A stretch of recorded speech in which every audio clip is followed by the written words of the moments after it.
ठीक है, अभी हम लोग भारत का सर्वे पढ़ेंगे, ठीक है ना।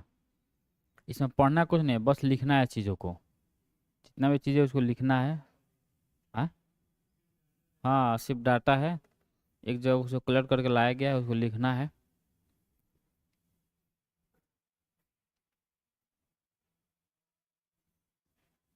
तो अगर बोलेगा कि जो इसको कब प्रस्तुत किया गया इकोनॉमिक सर्वे को, तो प्रस्तुत किया गया 22 जुलाई।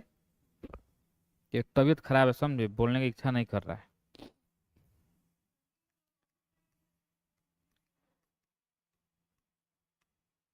प्रस्तुत किया गया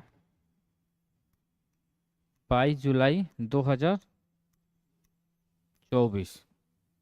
ठीक है ना, 22 जुलाई 2024 को प्रस्तुत किया गया, किसके द्वारा? हाँ, तो वित्त मंत्री द्वारा की जाती है।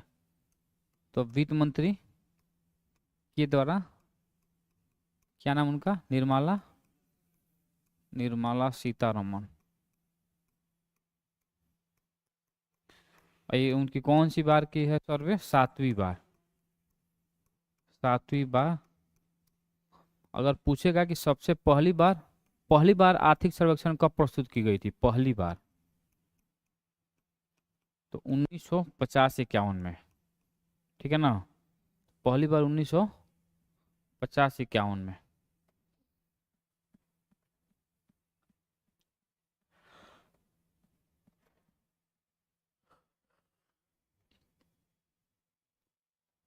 और आर्थिक सर्वेक्षण किसके द्वारा तैयार की जाती है, किसके मार्गदर्शन में? तो जो वित्त मंत्रालय के जो आर्थिक सलाहकार होते हैं ना, मुख्य आर्थिक सलाहकार, उन्हीं के निर्देशन में तैयार किया गया था। और इस टाइम जब तैयार किए गए तो उसके जो मुख्य आर्थिक सलाहकार है वो है VN नागेश्वरन। नागेश्वरन लिखेंगे। मुख्य आर्थिक सलाहकार कौन है? तो अनंत, उनका पूरा नाम है अनंत नागेश्वरन के मार्गदर्शन में इसे तैयार किया गया है।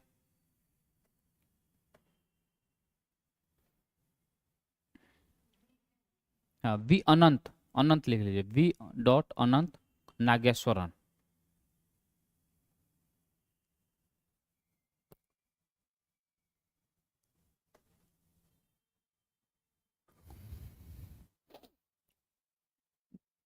नेक्स्ट लिखेंगे कि भारत में जो अनुमानतः वृद्धि दर निर्धारित की गई है, और की गई है 6.5 से 7% के बीच में। लेकिन किसके लिए? 2024-25 के लिए। तो यहाँ पे 2024-25 के लिए जो अनुमानित वृद्धि दर की गई है, अनुमानित वृद्धि दर जो घोषित की गई है, अनुमान लगाया गया है, वो 6.5 से लेकर 7% के बीच में निर्धारित की गई है। किसी को डाउट? आगे लिखेंगे इसी में, 2023-24 में अंतरिम अनुमानित जो लाया गया था वो 8.2% था। 8.2%। और 2022-23 का ही जो संशोधित अनुमान था, 2022-23 का संशोधित अनुमान, वो है 7%।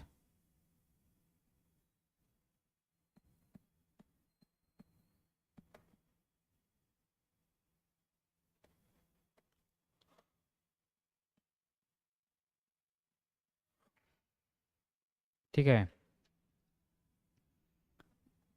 अब देखिए, अभी पूछ रहा है यहाँ पे कि वर्तमान में कि सकल वृद्धि दर किस सेक्टर में, अर्थव्यवस्था किस सेक्टर में कितना वृद्धि हुई है। तो लिखेंगे इसमें प्राथमिक सेक्टर, यानी प्राथमिक क्षेत्र, प्राइमरी सेक्टर में जो वृद्धि हुई है 2023-24 में, डाटा बता रहा हूँ मैं, वो हुई है 1.4%।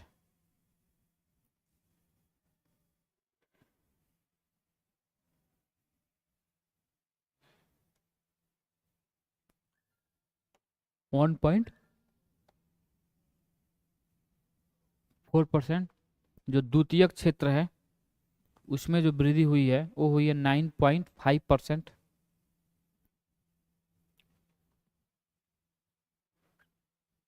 और जो तृतीयक क्षेत्र है उसमें हुई है 7.6%। 7.6%।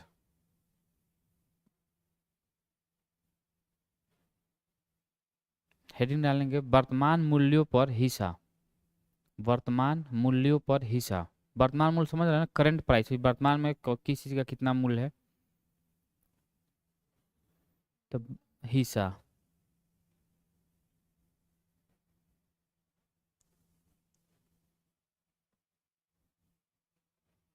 तो इसमें सबसे ज्यादा हिस्सा एग्रीकल्चर का, कृषि का 17.7%। 17.7%।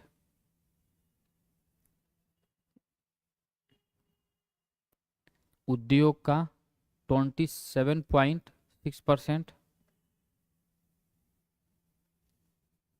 और सेवा क्षेत्र, सेवा क्षेत्र, सेवा क्षेत्र 54.7%। 54। यानी अगर ऐसे भी देखेंगे तो देखिए, कृषि से प्राइमरी सेक्टर के अंतर्गत आएगा, उद्योग आ गया सेकेंडरी सेक्टर के अंतर्गत, और सेवा क्षेत्र आ गया टर्सरी सेक्टर के अंतर्गत। उसका योगदान, तो अगर पूछेगा कि सबसे ज्यादा योगदान कौन दे रहा है, तो तृतीय क्षेत्र दे रहा है, सर्विस सेक्टर दे रहा है लगभग 55% के आसपास में। 28% के आसपास में उद्योग दे रहा है, और कृषि दे रहा है लगभग 18% के आसपास में। कोई दिक्कत? आगे लिखेंगे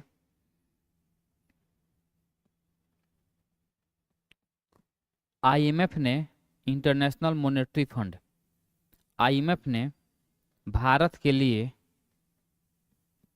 आईएमएफ ने भारत के लिए 2024 में, 2024 में 4.6%, 4.6%, और 2025 में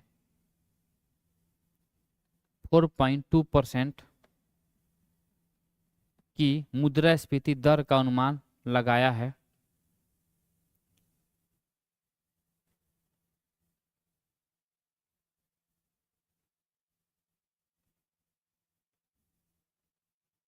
ठीक है ना?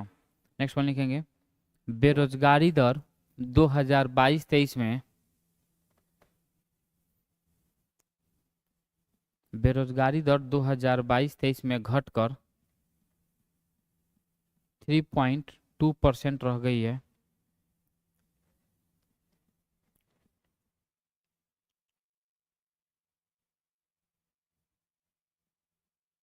लेकिन युवा बेरोजगारी अभी भी 10% बनी हुई है। यह बेरोजगारी अभी भी 10% बनी हुई है।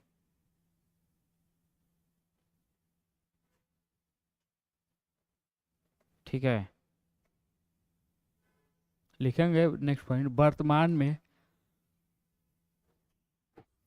वर्तमान में महिला श्रम बल, यानी वर्कफोर्स के बारे में बात कर रहा है। महिला श्रम बल भागीदारी 37% है।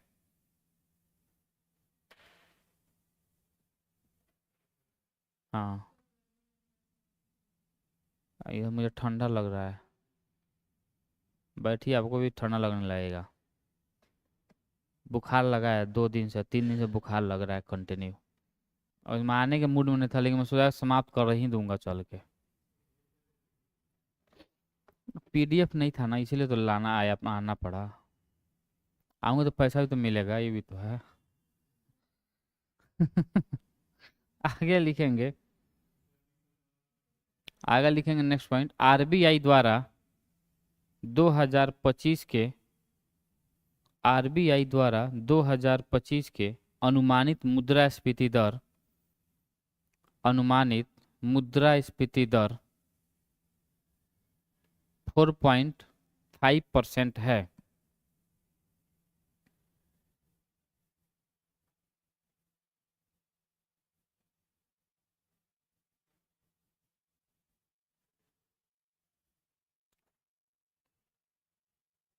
ठीक है, नेक्स्ट वन लिखेंगे दूरसंचार, दूरसंचार कम्युनिकेशन, कंप्यूटर, दूरसंचार कॉमा कंप्यूटर, और सूचना सेवा निर्यात में, सूचना सेवा निर्यात में भारत का स्थान कितना है? भारत का स्थान सेकंड है।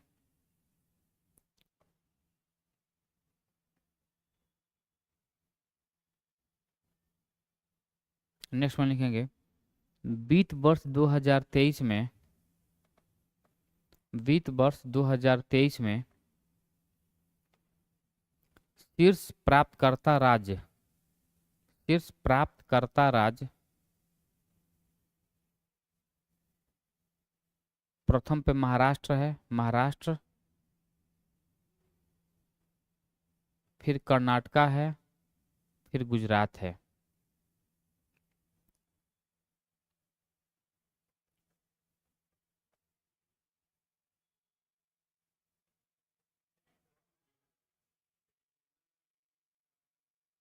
तो उसी में तो बोला हूँ मैं कि दूरसंचार कंप्यूटर इस सब में भारत निर्यात में टॉप पे, सेकंड पे है।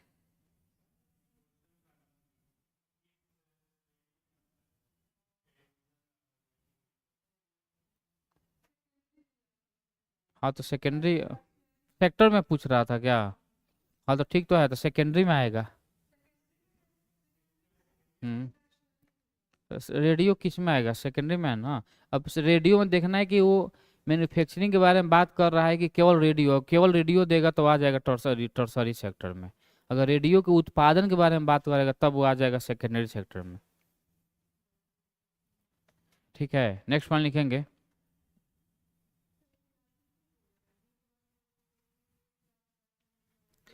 सेवा निर्यात में, निर्यात में बोल रहा है। नेक्स्ट वन लिखेंगे, 10,000वां यानी 10,000वें जन औषधि केंद्र का उद्घाटन, उद्घाटन 10,000 नंबर में 10,000वें जन औषधि केंद्र का उद्घाटन एम्स देवघर में हुआ है। कहाँ पे है देवघर? झारखंड में, हाँ एम्स देवघर यही है बगल में, इनकम टैक्स से जस्ट बगल में गांधी मैदान, एम्स देवघर।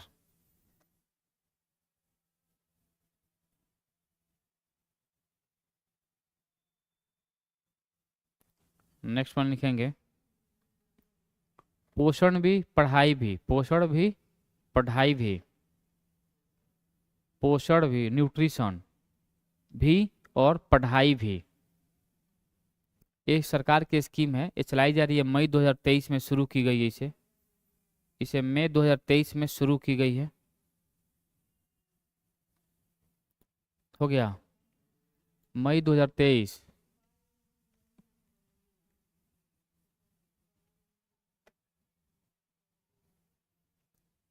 बाल विकास मंत्रालय जो है, हाँ इकोनॉमिक एक्टिविटीज, हाँ तो आ जाएगा टर्सरी सेक्टर में। क्रियाकलाप बोल रहा है ना, इकोनॉमिक एक्टिविटीज पूछ रहा है वो।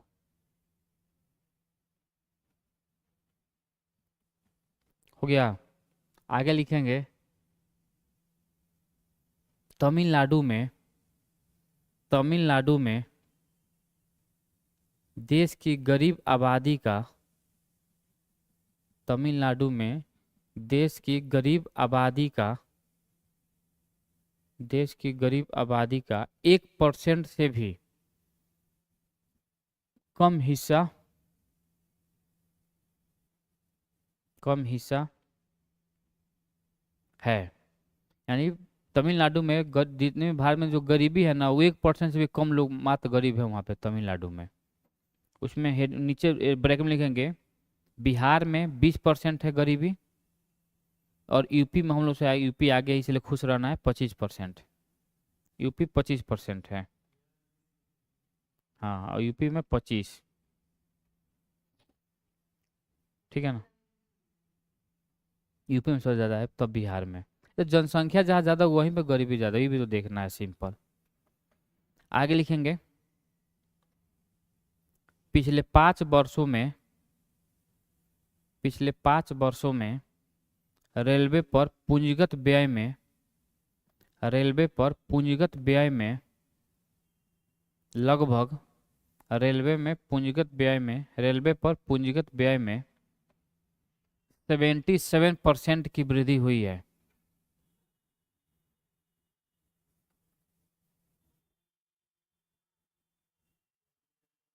की वृद्धि हुई है, इसका मतलब क्या हुआ?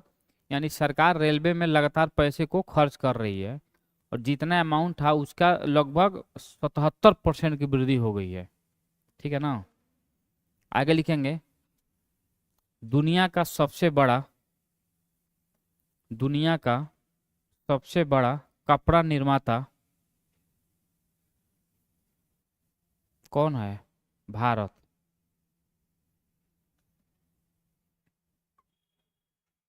जनसंख्या भी ज्यादा है ना, तो करेगा ही।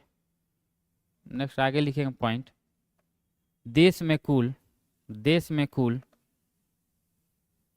190.57, देश में कुल 190.57 गीगावाट अक्षय ऊर्जा क्षमता, गीगावाट अक्षय ऊर्जा क्षमता स्थापित की जा चुकी है।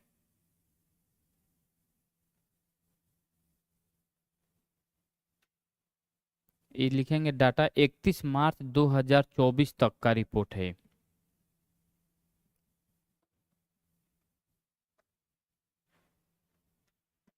उसी में नेक्स्ट वन लिखेंगे, पवन ऊर्जा स्थापित क्षमता के मामले में पवन ऊर्जा स्थापित क्षमता के मामले में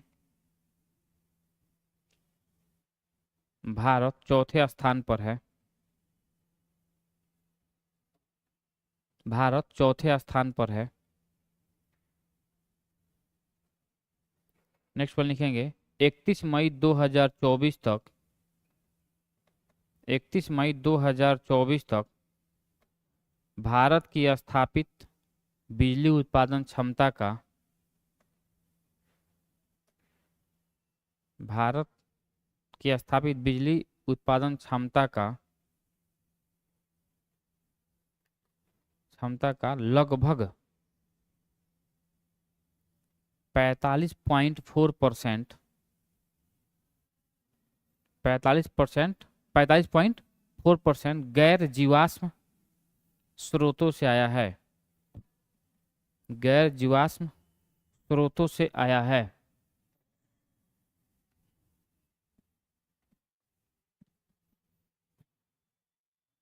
ठीक है ना?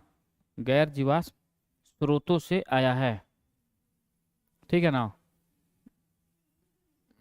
एसी नहीं चल रहा है, ठंडी लग रही है। अरे आप लोग तो मतलब,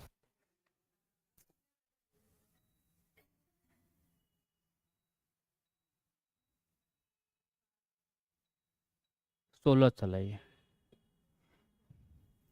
ठीक है, आगे लिखेंगे, प्रत्यक्ष कर में, यानी बोला कि कितना कर से कितना पैसा मिला है, तो प्रत्यक्ष कर से यानी डायरेक्ट टैक्स से 55%, 55% तथा इनडायरेक्ट कर से 45%।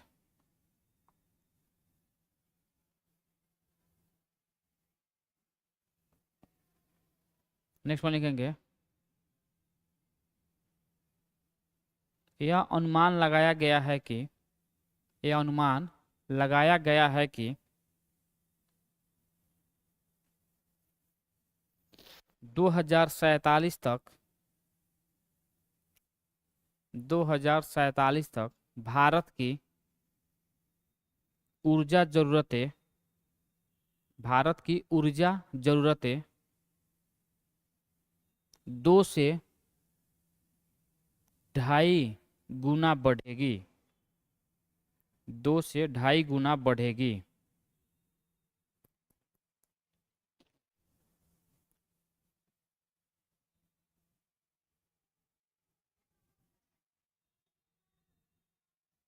आगे बताया गया, नेक्स्ट पॉइंट आगे लिखेंगे, आगे बताया गया है कि सरकार 81.4 करोड़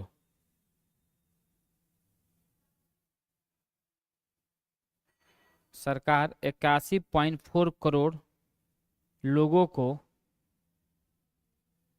करोड़ लोगों को मुफ्त खाद्यान्न सुनिश्चित करने में सक्षम रही है।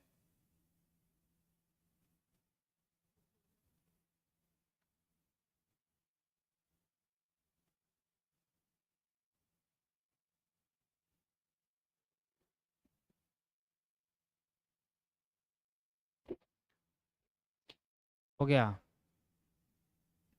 नेक्स्ट वन लिखेंगे,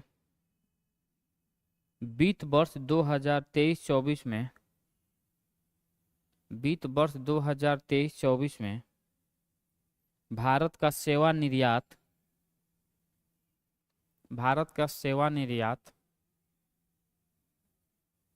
4.9%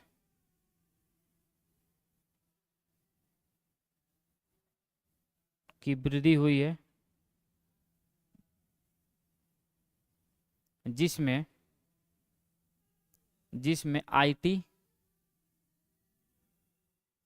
एवं सॉफ्टवेयर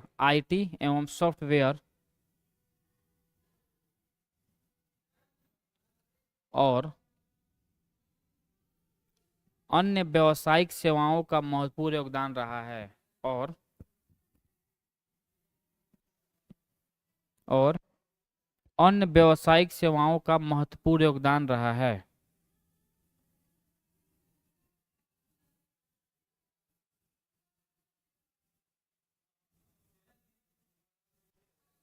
नेक्स्ट वन लिखेंगे, क्या चिल्ला रहा है सब? 34.7 करोड़ से अधिक 34.7 करोड़ से अधिक आयुष्मान भारत कार्ड जारी किए गए हैं।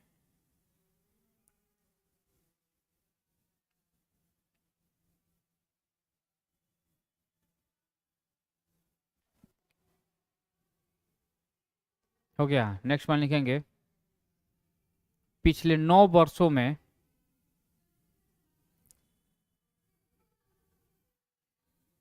पिछले 9 वर्षों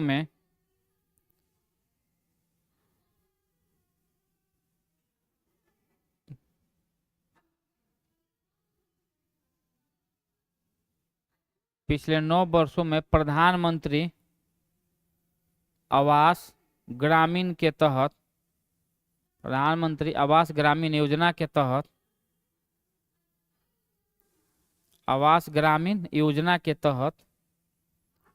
2.63 करोड़ घरों का निर्माण किया गया है।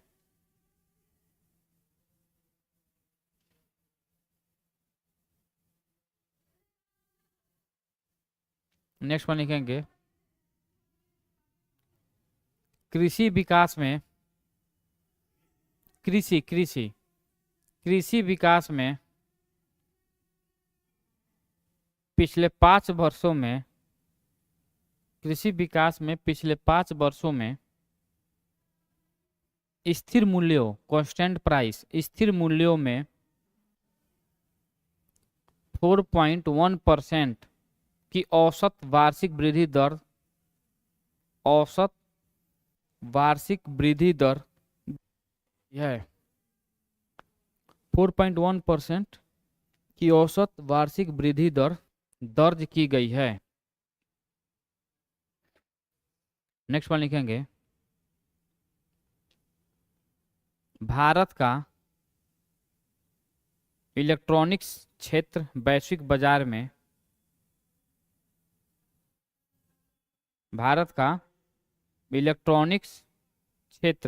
बाजार में अनुमानित, यानी जो बोल रहा है कि भारत जो है ना, वो इलेक्ट्रॉनिक्स क्षेत्र वैश्विक बाजार में लगभग 3.7% की हिस्सेदारी रखता है।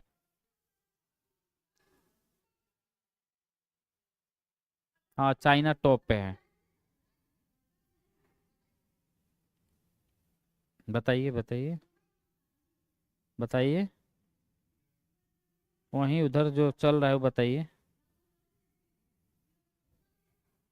नहीं होता है।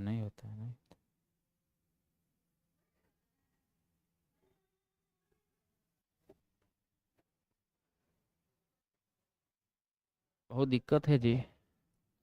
बड़ी चाय चाय बोल रही है जी। रुकिए, थोड़ा शांत होने दीजिए 2 मिनट। स्वाहा की होने दीजिए उधर से।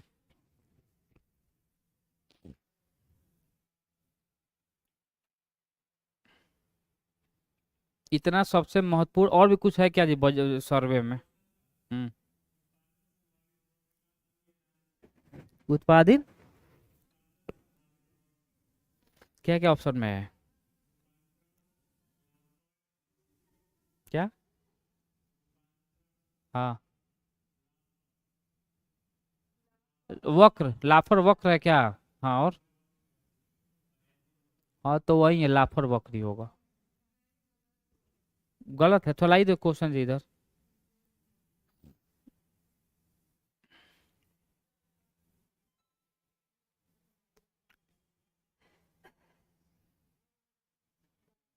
कौन है? उत्पादन। Another name of production potential curve. Production है ना। एंजिल वक्र, एंजिल वक्र दिया है क्या ऑप्शन में? वो तो नहीं होगा। Transformation, Laffer, none of the. Laffer ही तो होता है जी। उत्पादन का जो प्रोडक्शन पोटेंशियल कर्व है। आंसर क्या दिया है? न- हमको लेफर कर्व होगा। लेफर कर्व होना चाहिए। निम्नलिखित युद्धों का सही, अच्छा, पानीपत का तृतीय युद्ध, हल्दी घाटी। हल्दी घाटी का 1761 में हुआ था क्या? नहीं, 1576 में हुआ था। तो हल्दी घाटी का 76, मतलब बी का 3 देखिए ऑप्शन में किधर है, बी का 3, बी का 3। अच्छा, दो जगह दे दिया है। तराइन। तो तराइन 1192, सी का 4। ओहो, ये तो ऑप्शन ही नहीं मिल रहा है जी। सी का 4, हाँ हाँ, सी का 4 है, ठीक। हाँ, तो बी आंसर होगा, ठीक है, क्या दिक्कत है? ठीक है, कहीं उठा दिया होगा, सब रख दिया। व्हाट आज provided in the Indian council act 2009? द्वैत शासन प्रणाली, सांप्रदायिक प्रतिनिधि, संघीय, प्रांतीय स्वायत्तता नहीं। तो इसमें ये हो जाए, 1909 दे रहा है ना। तो सांप्रदायिक प्रतिनिधित्व दे रहा है। कि द्वैत शासन तो शुरू हो गया 1919 में। प्रांतीय स्वायत्तता 1935 में दिया गया, संघीय व्यवस्था 1935 में दिया गया। तो बी होगा आंसर इसका। बी होगा, बी, 20 का बी।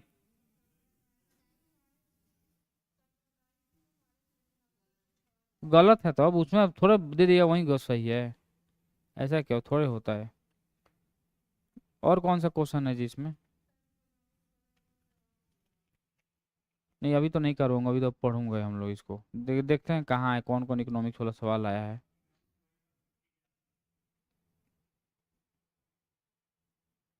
रेडियो दूरदर्शन निम्नलिखित में किस क्रियाकलाप के अंतर्गत आता है? रेडियो एंड टेलीविजन कॉमन और which of the following activities. तो ठीक है। यह भारत के निम्नलिखित में से किस राज्य में बच्चों में लिंग अनुपात सबसे कम है? बच्चों में?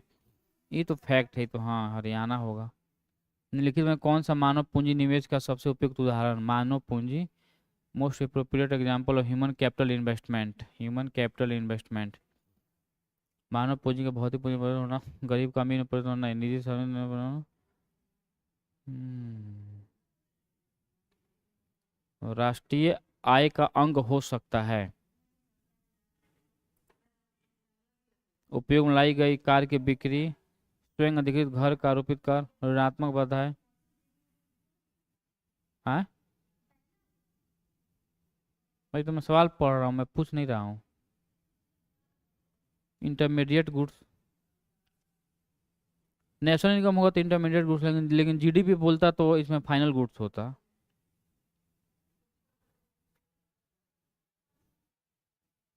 अभी तो क्वेश्चन तो इसमें, ये तो क्वेश्चन कोई महत्व ही नहीं है कि 90 के दशक में सकल राष्ट्रीय उत्पाद की अधिकतम विकास वृद्धि दर क्या थी, तो ये सब क्या है? बताया था क्या?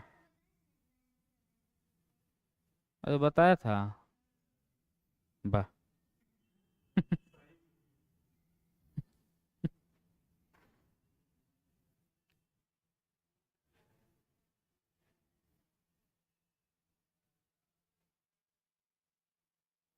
ये क्वेश्चन पता है कहाँ से लाया सब ये एनसीईआरटी एक बुक आती है ना, उसी से उठा के लाइन बाय लाइन रख दिया सब बुक को।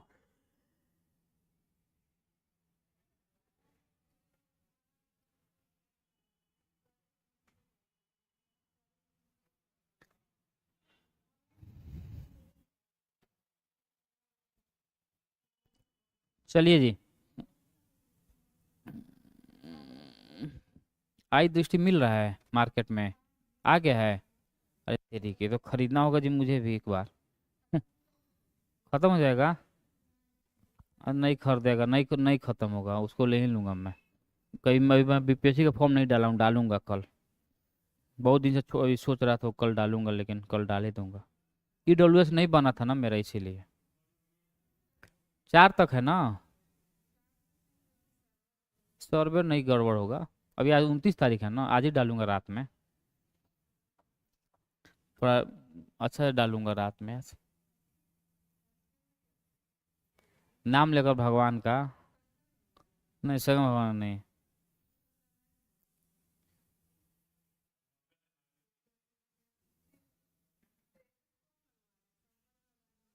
ये सब मेरा नाम है सुमित। इसी भगवान का नाम लूंगा मैं भगवान कम थोड़ी ना हूँ।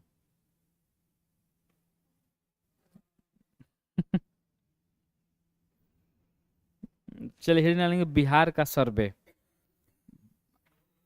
भारत का आर्थिक सॉरी बिहार का आर्थिक सर्वेक्षण। जो महत्वपूर्ण चीज है यही सवाल, इतना सवाल नहीं बनेगा, कुछ बनेगा तो यहीं से बनेगा। बिहार में थोड़ा ज्यादा पढ़ेंगे हम लोग।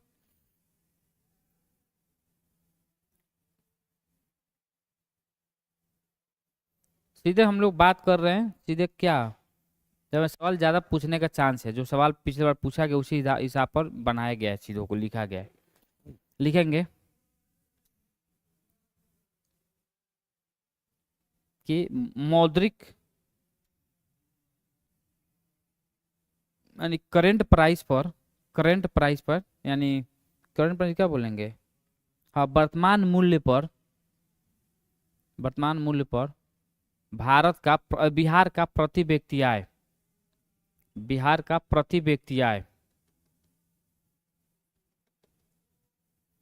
तो 59,637 रुपीज, 59,637।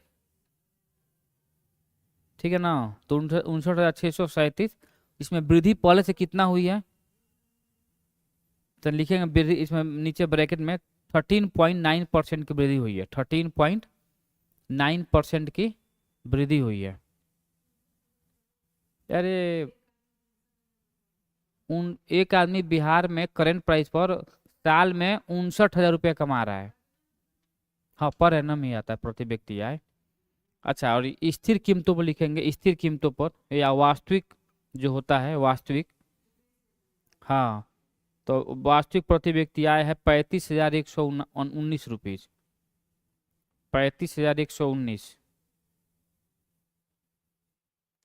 इसमें वृद्धि हुई है 9.07% की। 35,119।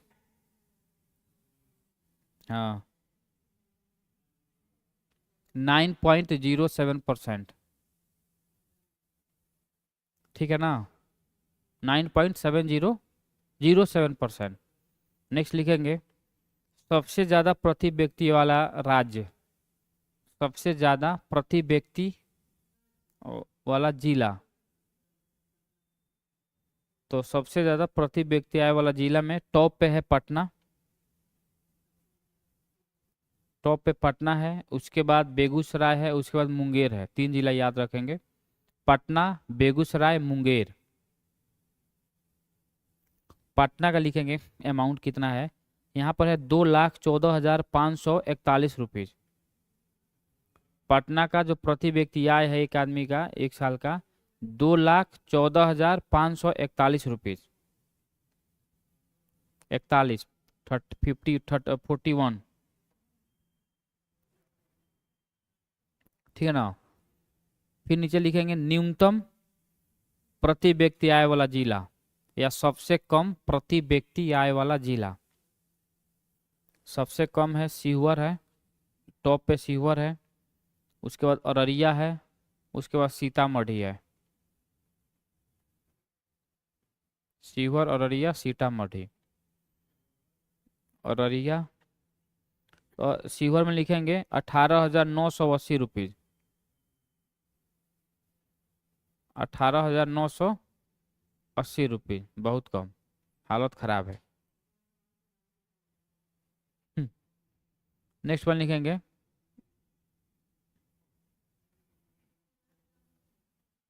2022-23 में 2022-23 में प्रमुख घाटे। 2022-23 में प्रमुख घाटे, घाटा हाँ डेफिसिट। लिखेंगे पहला राजस्व घाटा। राजस्व घाटा, तो राजस्व घाटा लिखेंगे 1.5%। ये किसका 1.5%? टोटल बिहार के जीएसडीपी का। जीएसडीपी का टोटल 1.5% है, ठीक है ना। उसके बाद प्राथमिक घाटा, प्राइमरी डेफिसिट। प्राथमिक घाटा, प्राइमरी डेफिसिट, ये है 3.9%। प्राइमरी घाटा है 3.9%। राजकोषीय घाटा, राजकोषीय घाटा 6.4%। 6.4% हो गया ना।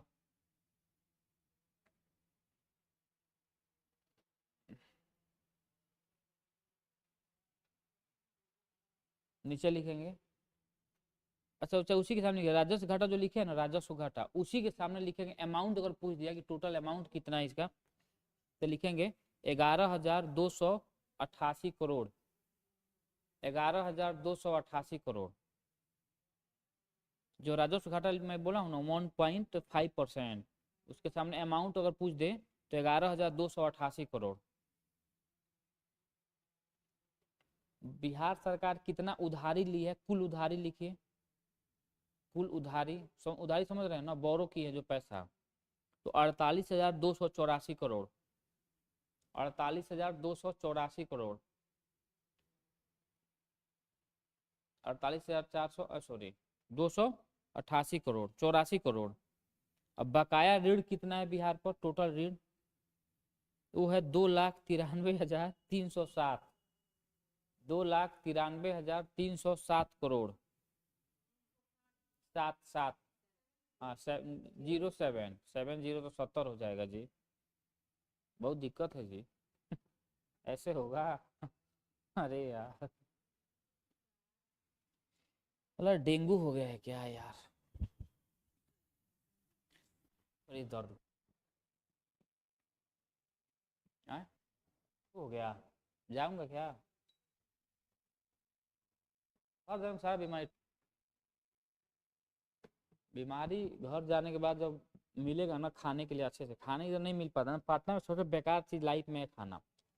एक जब हम लोग गए थे खाना खाने, 3 4 दोस्त थे हम लोग, आए थे, इतना गंदा खाना खिलाया। पूछ भी रहा कर कि कैसा लगा, हम लोग दोबारा नहीं पूछना है, पैसा लो उधर जाओ तुम। गुस्सा आएगा भी दूंगा एक आध लात यहीं पे, पागल। सारा बेकार का साला बिहार में आके भर गया है, सब देख रहा हूँ मैं। और इसलिए और बदनाम कर दिया है सब बिहार को। अरे खाना जब पैसा तुम ले रहे हो तो अच्छा बना लो, क्या दिक्कत है?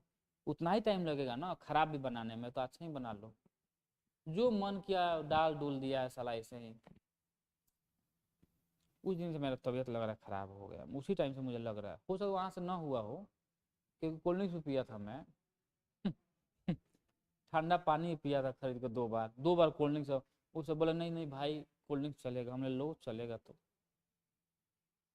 फिर मैं शाम को कल नहा लिया, कल नहीं परसों 5 बजे, दिन भर नहीं नहाए थे। सब सोए थे, जगे 5 बजे, कहीं जाना हो नहा लो। 5 बजे गलती से अब नहीं नहाना, इधर नहाने पर बीमारी हो ही जाएगी 5। या तो नहीं नहाइए, क्या जो तो नहाने का, ठंडी आ गई 2-4 दिन तो काम चल ही सकता है बिना नहाए। ठंडी में तो 20 दिन है कि ना। नहीं तो पानी गर्म करके नहाइए, उसे गर्म पानी से नहीं नहाना चाहिए। एक हम लोग सीनियर थे, एक हम लोग सीनियर वो टंकी के पानी से नहा लेता सुबह सुबह 6 बजे। और दिल्ली में बहुत ठंड पड़ती है।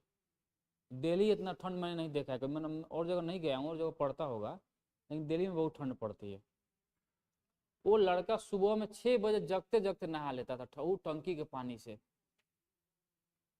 जबकि हम लोग को ब्रश करने में बोला सोचना पड़ता 3 बार कि करेगी आज यही मार देते हैं, कल कर लेंगे। टंकी के पानी से। अरे भाई तब तो आप महान आदमी है जी, तब तो आप पुरुष नहीं है, महापुरुष है। डेली नहाते हैं? किन कौन कौन लोग डेली नहाता है ठंडा में? लड़की तो नहा लेती होगी, इसमें कोई डाउट नहीं, मैं मानता हूँ। लड़के में नहीं नहाते हैं। और नहाना भी नहीं है, क्यों? क्यों कष्ट लेना है फालतू का?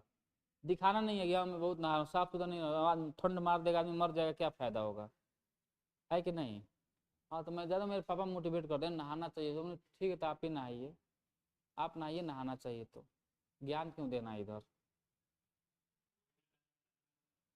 खाना नहीं खाते हैं? अभी भी नहीं खाते हैं? मैं कभी भी नहीं। अरे भाई आप क्या है।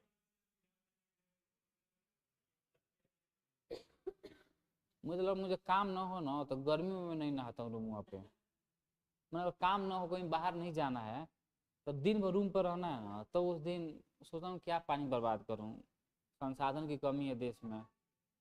दो तीन 2-3 बाल्टी से कम हो जाएगी ना।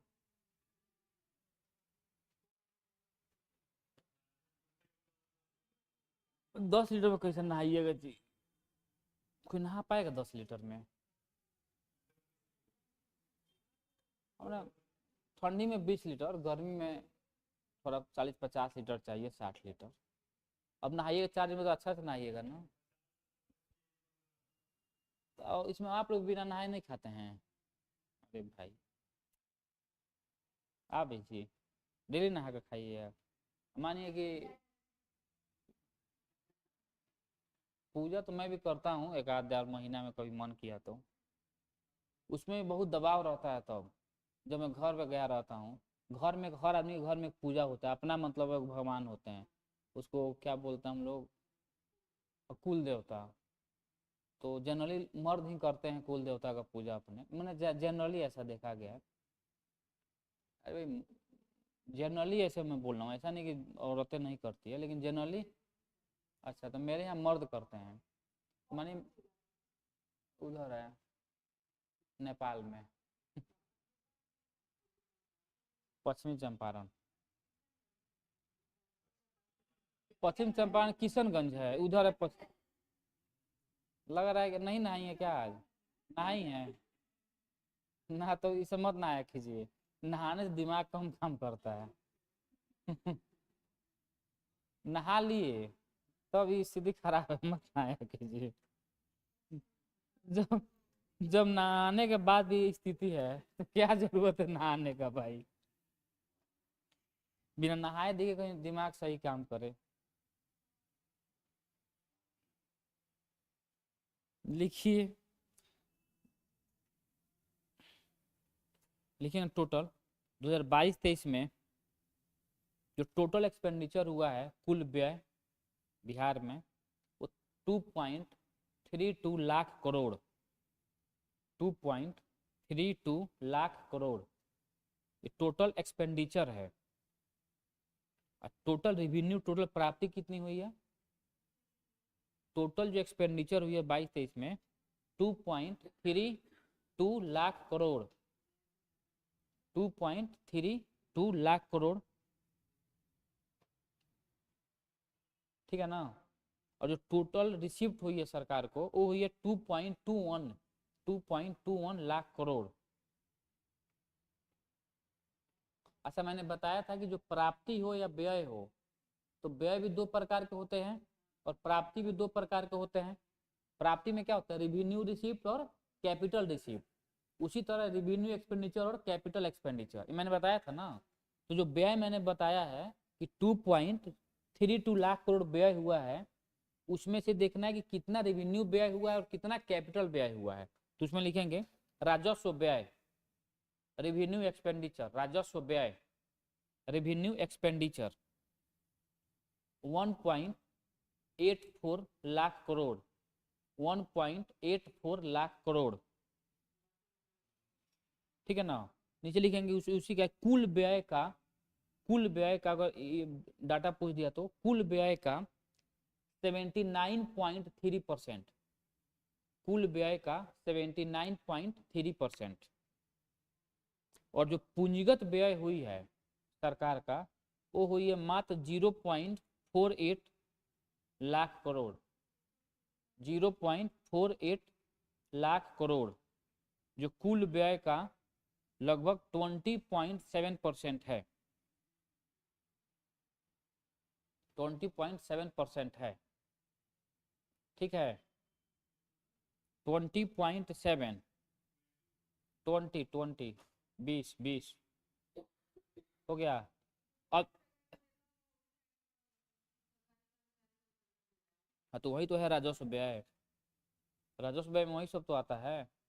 अब इधर आइए, जो कुल प्राप्ति हुई है, अभी कुल प्राप्ति में कहाँ से सरकार को सबसे ज्यादा पैसे आती है, तो लिखेंगे राजस्व प्राप्ति, राजस्व प्राप्ति सरकार को हुई है 1.73 लाख करोड़, 1.73 लाख करोड़।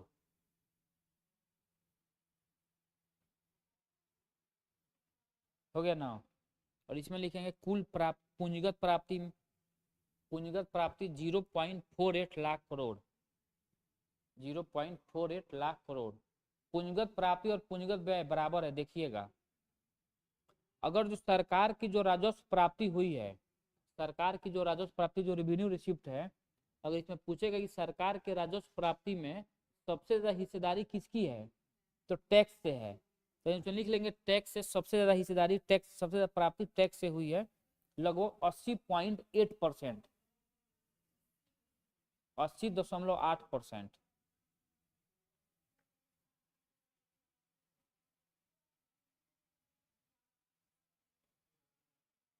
8%।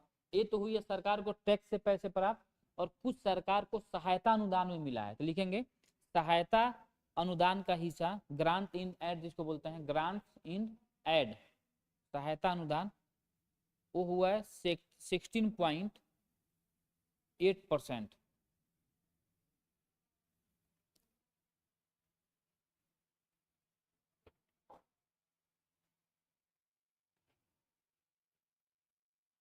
ठीक है ना।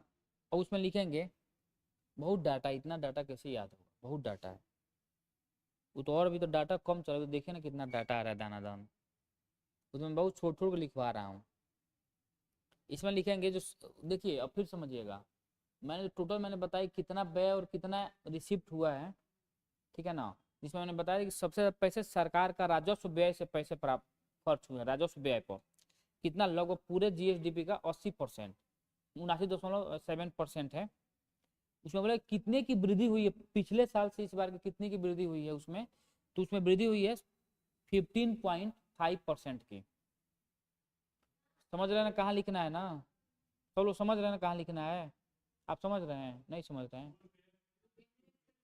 कुल व्यय जो मैंने लिखा है बताया है ना, तो उस कुल व्यय में जो राजस्व व्यय है, रेवेन्यू एक्सपेंडिचर, उसमें मैंने बताया है रेवेन्यू एक्सपेंडिचर में कि टोटल जीएसडीपी का 79.7% सरकार पैसे, 79.3%।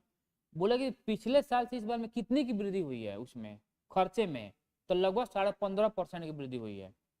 फिर नीचे आएंगे, उसी जस्ट उसी के नीचे भी लिखना है कि सरकार अपने पैसे को सबसे ज्यादा खर्च कहाँ पे की है, सरकार अपने पैसे को सबसे ज्यादा खर्च कहाँ पे की है, तो लिखिए सबसे पैसे सामाजिक सेवा में, समाज सेवा में, सामाजिक सेवा में लगभग 48%।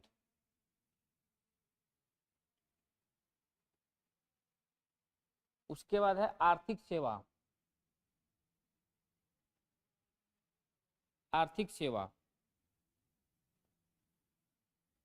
ठीक है ना। तो 100 पैसा पूछेगा कहाँ पे खर्च हुए तो कितना है, सामाजिक सेवा पे, समाज सेवा, उसके बाद आर्थिक सेवा है, नीचे लिखेंगे लगभग 40% के आसपास में है। अभी इसको बस इसका डाटा मत या बस लिखना है कि दूसरे में नंबर पर है कौन। हेडिंग डालेंगे share of different sector in economy, यानी अर्थव्यवस्था में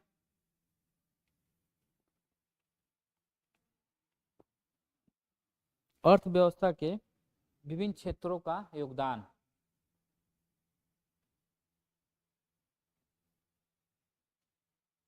तो लिखेंगे प्राइमरी सेक्टर, प्राथमिक क्षेत्र, प्राइमरी सेक्टर प्राथमिक क्षेत्र। तो प्राइमरी सेक्टर का योगदान है इसमें 20%, 20। नीचे सेकेंडरी सेक्टर का योगदान भी है 20%, ठीक है। नीचे लिखेंगे टर्सरी सेक्टर, तृतीय क्षेत्र का योगदान है 60%, यानी भारत में सेवा क्षेत्र का, सॉरी बिहार में सेवा क्षेत्र का सबसे ज्यादा योगदान है, कितना, लगभग 60%। अब उसे लिखेंगे प्राइमरी सेक्टर में कितना का वृद्धि हुआ पिछले साल से इस बार में, तो 6.7%, 6.7%। सेकेंडरी में है 6.8%, और टर्सरी में लिखेंगे 13%।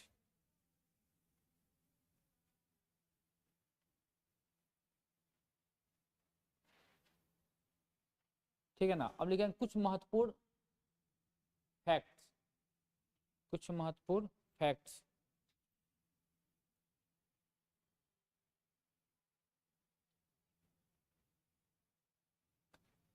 और पूछा कि बिहार में कुल कितने खाद्यान्न का उत्पादन किया गया है, लिखेंगे पहला कुल कुल खाद्यान्न उत्पादन, कुल खाद्यान्न उत्पादन 197.36 लाख टन, 197.36 लाख टन हो गया, 197.36 लाख टन। हाँ भाई, तो बिहार के बारे में बोल रहा हूँ ना। इसमें लिखेंगे, दूसरा लिखेंगे कुल गेहूं उत्पादन, कुल गेहूं उत्पादन 66 लाख टन, कुल धान उत्पादन 78.72 lakh ton, 8.28 sorry 78 78.72 lakh ton. Next लिखेंगे कुल दूध उत्पादन, दूध मिल्क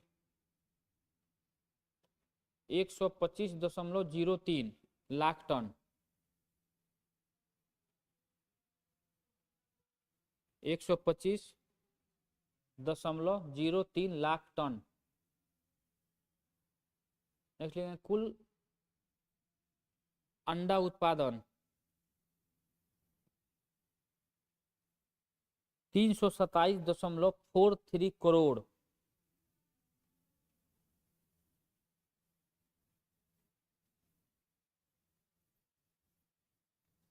पटना बिहार में सबसे ज्यादा अंडा का ये है, कंजम्पशन कर रहा है लोग। डाटा आया था, सबसे अंडा बिहार में लोग खा रहे हैं। तो ठीक है, अंडा सस्ता भी है ना, और लाइए 4 बॉयल कीजिए, खा जाइए, सो जाइए चुपचाप। कौन नॉनवेज नहीं खाता इसमें, अब नहीं खाते हैं, लिखिए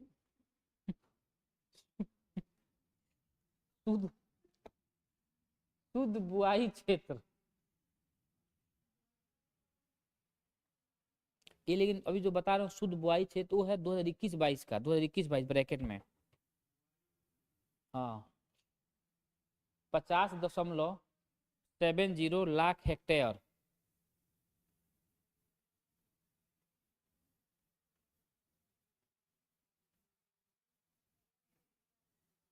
ठीक है ना। आगे लिखेंगे सकल, यानी टोटल सकल सिंचित क्षेत्र 2022-23, सकल सिंचित क्षेत्र यानी इरिगेटेड एरिया के बारे में बात कर रहा है। सकल सिंचित क्षेत्र दो इरिगेशन एरिया के बारे में बात करें 2022-23 तो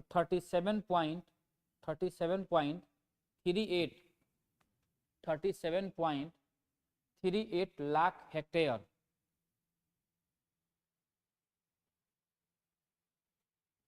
हो गया। फिर लिखेंगे कुल गन्ना उत्पादन,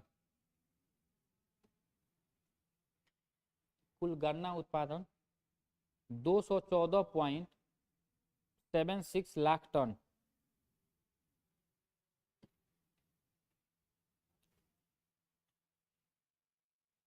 अब हम लोग बात करेंगे कि जो गन्ना चावल जो भी उत्पादन उसमें कौन सा जिला और टॉप पे है, तो लिखेंगे नीचे सर्वाधिक चावल उत्पादन, सर्वाधिक चावल उत्पादन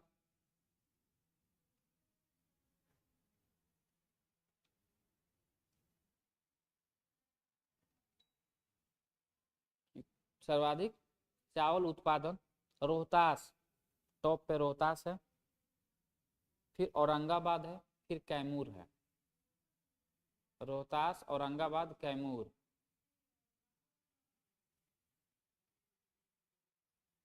हो गया ना। आगे लिखेंगे सर्वाधिक गेहूं उत्पादन,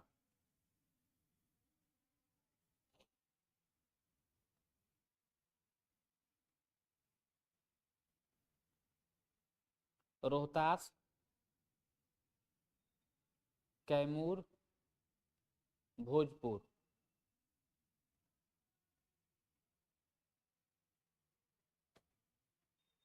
हो गया ना। सर्वाधिक दाल उत्पादन, सर्वाधिक दाल, दाल पल्स, दाल उत्पादन पटना, औरंगाबाद, नालंदा। पटना, औरंगाबाद, नालंदा। किधर है नालंदा? बगल में नहीं ना है? अच्छा। सर्वाधिक केला उत्पादन, केला, केला सब सर्वाधिक मधुबनी, टॉप पे मधुबनी है, फिर वैशाली है, फिर मुजफ्फरपुर है।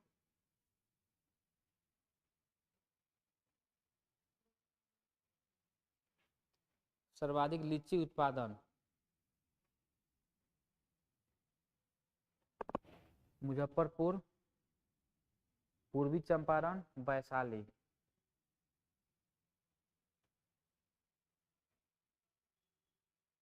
सर्वाधिक सिंचित क्षेत्र वैशाली।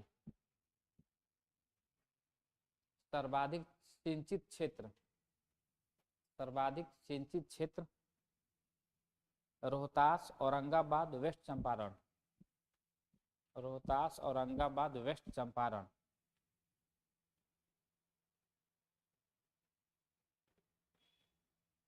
ठीक है।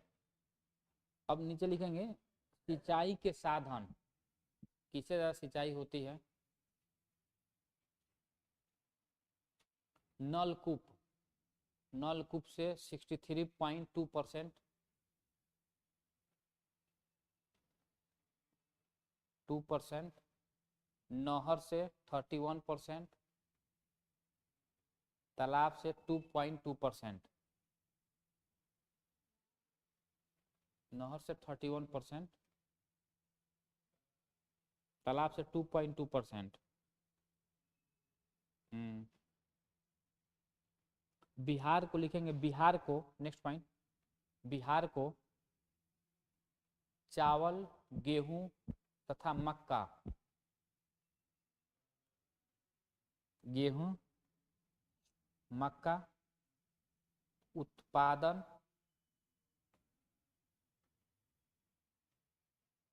एवं एवं उत्पादकता, उत्पादन एवं उत्पादकता में उपलब्धि के लिए, उत्पादकता में उपलब्धि के लिए 5 कृषि कर्मण पुरस्कार दिया गया है। 5 कृषि कर्मण पुरस्कार। कृषि म है, म ये क्या लिख पढ़ेंगे इसको? कर्मण पढ़ेंगे ना, तो कर्मन पुरस्कार दिया गया है।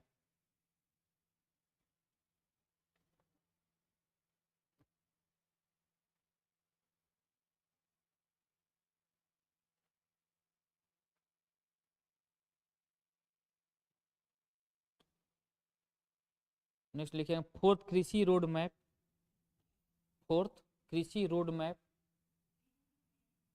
फोर्थ फोर्थ फोर्थ कृषि रोड मैप, कृषि रोड मैप 2023 से 2028।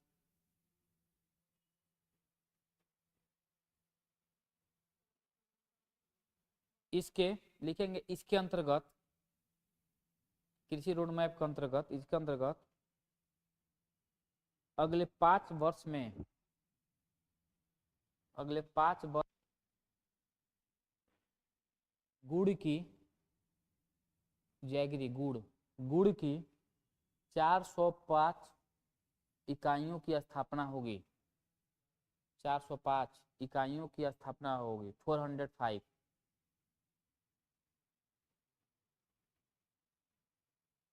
ठीक है ना। और एक और लिखेंगे पॉइंट, 2022-23 में चीनी उत्पादन, 2022-23 में चीनी उत्पादन 62.74 लाख क्विंटल उत्पादन किया गया है। 2022-23 में चीनी उत्पादन 62.74 लाख क्विंटल हुआ है। चलिए आगे लिखेंगे लाइफ एक्सपेक्टेंसी यानी जीवन प्रत्याशा, जीवन प्रत्याशा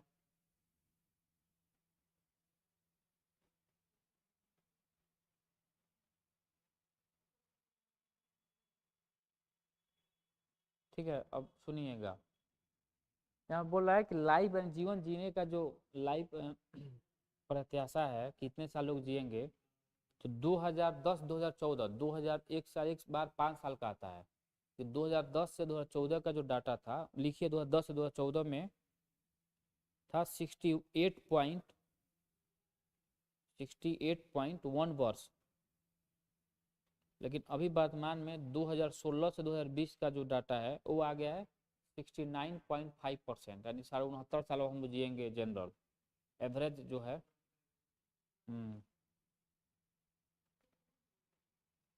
कितना जीना, इतना सुसाइड कर लेगा अपना, क्या दिक्कत है। लेकिन मरने से पहले लिख के मरना कि भाई मैं अपने मन से मर रहा हूँ या मर रही हूँ, इसमें दूसरे आदमी को न फंसाया जाए। मान लिया आप तो चल गए उधर, अब दूसरा आदमी फंसा हुआ बेचारा दौड़ धूप रहा इधर उधर, कोई फायदा है। जब आप झगड़ा से ही मर रहे हैं तो मर जाइए, फिर शांति से, जो बचा उसको शांति से रहने दीजिए। ये नहीं मैं मरा हूँ, मैं मरी हूँ, मैं नहीं छोड़ूंगा, ये गलत है ना। सबको फंसाएंगे, सास ससुर सबको। आगे लिखेंगे प्राथमिक स्तर पर, प्राथमिक स्तर पर पढ़ाई छोड़ने की दर बिहार में 0 हो गई है। ये तो विश्वास नहीं हो रहा लेकिन मान लेते हैं हम लोग। प्राथमिक स्तर पर पढ़ाई छोड़ने की दर 0% हो गई, यानी 0। आगे लिखेंगे उच्च स्तर, उच्च प्राथमिक में पढ़ाई छोड़ने की दर, उच्च प्राथमिक में पढ़ाई छोड़ने की दर 2.77% है, 2.77%। हाँ, आगे लिखेंगे देश में कुल आबादी, देश की कुल आबादी में, देश की कुल आबादी में बिहार के बच्चों का हिस्सा 12% है।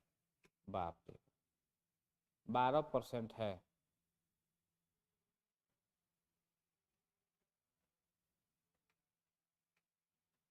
नेक्स्ट लिखेंगे जल जीवन हरियाली, जल जीवन हरियाली के अंतर्गत, जल जीवन हरियाली के अंतर्गत 288.31 लाख पौधे लगाए गए, 288.31 288.31 लाख पौधे लगाए गए।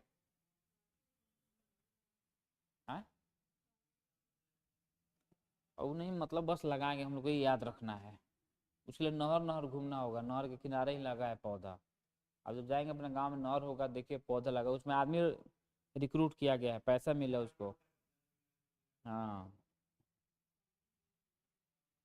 चलिए बिहार में लिखेंगे, बिहार में 2022 में, बिहार में 2022 में 849.1 mm वर्षा हुई है।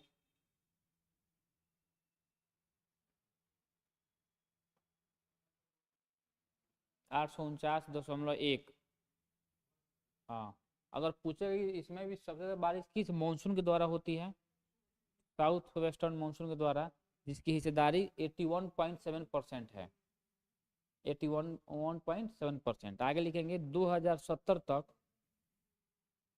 2070 तक कार्बन उत्सर्जन, कार्बन इमिशन को, कार्बन उत्सर्जन को न्यूनतम सीमा तक लाने का लक्ष्य रखा गया है।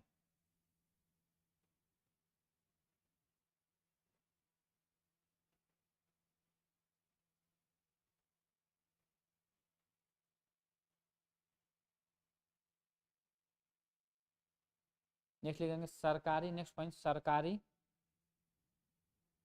औद्योगिक प्रशिक्षण संस्थान, सरकारी औद्योगिक प्रशिक्षण संस्थान कितना स्थापित किया गया, 151 स्थापित किया गया है, 151 स्थापित किया गया है।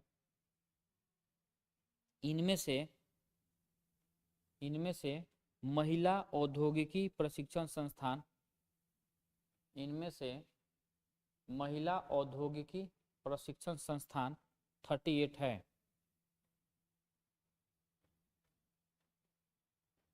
नेक्स्ट पॉइंट लिखेंगे 2022-23 में, 2022-23 में लेबर फोर्स पार्टिसिपेशन रेट, 2022-23 में labour force participation rate, labour force participation rate,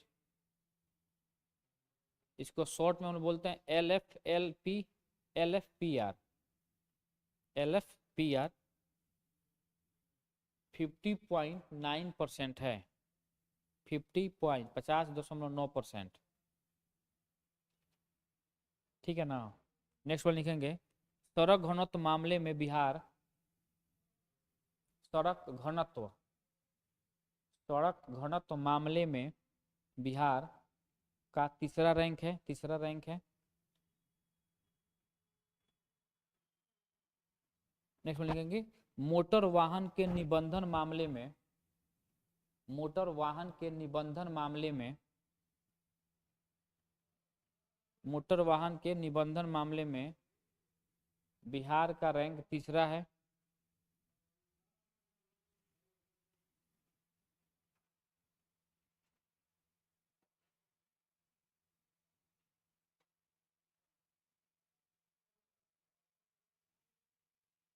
next one लिखेंगे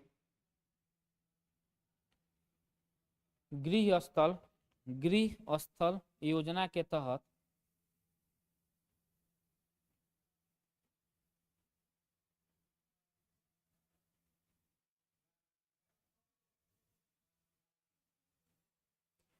उसको एक बार देख लेंगे तो चलो मैं लिखा हूँ समझ नहीं आ रहा है। गृह स्थल योजना के तहत 84,753, 84,753.75, 84,753.75 एकड़ जमीन वितरित की गई है।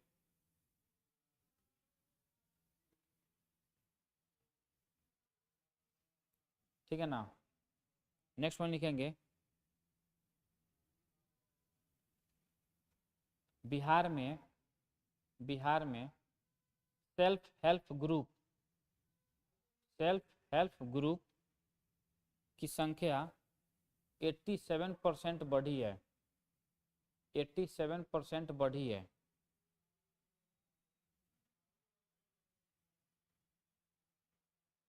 नेक्स्ट वन लिखेंगे 101 आश्रय गृहों का निर्माण हुआ है।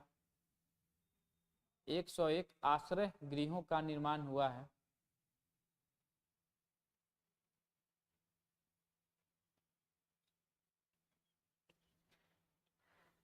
नेक्स्ट वन लिखेंगे 44 साइबर पुलिस स्टेशन स्वीकृत किए गए हैं। साइबर पुलिस स्टेशन स्वीकृत किए गए हैं जो जून 2023 से चल रहा है।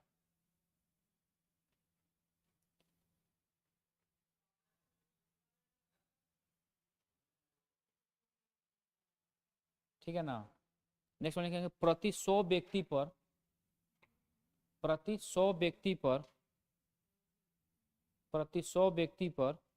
53.6 टेलीफोन उपलब्ध है। प्रति 100 व्यक्ति पर 53.6 टेलीफोन उपलब्ध है।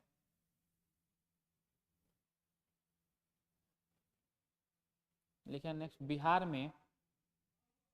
बिहार में इंटरनेट बैंकिंग में लोगों की संख्या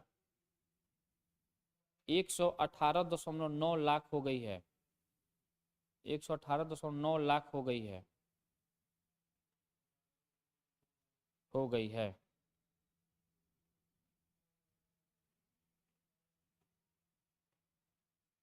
ठीक है ना। लिखेंगे एनपीए घाटा भी है। एनपीए पहले से घटा है, लिखना से मत लिखिए।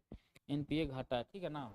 एनपीए समझ रहे ना क्या होता है ना, नॉन परफॉर्मिंग एसेट, जो पैसा डूबा हुआ है तो अब उसमें दे दे अब सरकार उस हिसाब से पैसा लोगों को, बैंक पैसा नहीं दे रही है लोगों को। ठीक है ना। आज के लिए बस इतना ही, आज के लिए नहीं।